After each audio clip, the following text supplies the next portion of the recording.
सर्वत्र गोविन्दनाम संकीर्तनं गोविन्द गोविन्द गोपिका जीवनस्मरणं गोविन्द गोविन्द नारायण अखिल गुरो भगवन् नमस्ते। श्रीमद्भागवत आरती। जय जय भागवत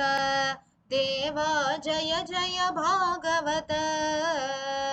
जय जय राधा कृष्ण स्वरूपा जय जय भागवत देवा जय जय भागवत पटुतर मरुभूमौ चरतां पथि पथि परपततां पटुतर मरुभूमौ चरतां पथि पथि परिपततां प्रतिपदललितं त्वां त्यक्त्वा परमसुखं कुतः देवा जय जय भागवत परमपदे भगवान् भक्त परिपालन गुणवान् परमपदे भगवान् भक्त परिपालन गुणवान् कमलभवाय कृपया त्वां निज कमलमुखेन ददौ देवा जय जय भागवत नव नवरसभरितं दिव्यं नारायणमुखगलितं नव नवरसभरितं दिव्यं नारायणमुखगलितं नलिनासनदेवः प्रददौ नारदमुनये त्वां देवा जय जय भागवत आलोड्याखिलशास्त्रं भगवान् अनवप्य मनशान्तिम् आलोड्याखिलशास्त्रं भगवान् अनवप्य मनशान्तिम्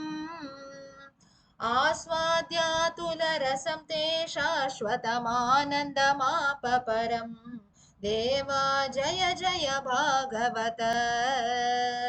निगमान्ततरोर्गलितं मधुरं निरवध्यपदलसितम् निगमान्ततरोर्गलितं मधुरं निरवध्यपदलसितम्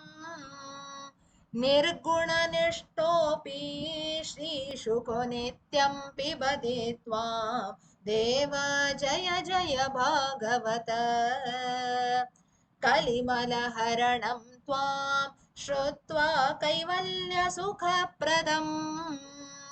कलिमलहरणं त्वां श्रुत्वा कैवल्यसुखप्रदम् कृष्णप्रेमनिमग्नो राजा कृष्णपदाम्बुजमाप देवा जय जय भागवत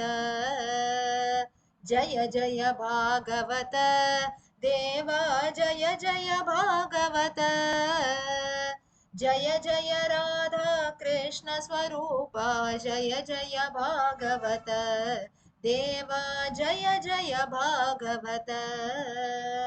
श्री भागवत भगवान की जय। नारायण अखिल गुरो भगवन् नमस्ते। श्री कृष्णार्पणमस्तु।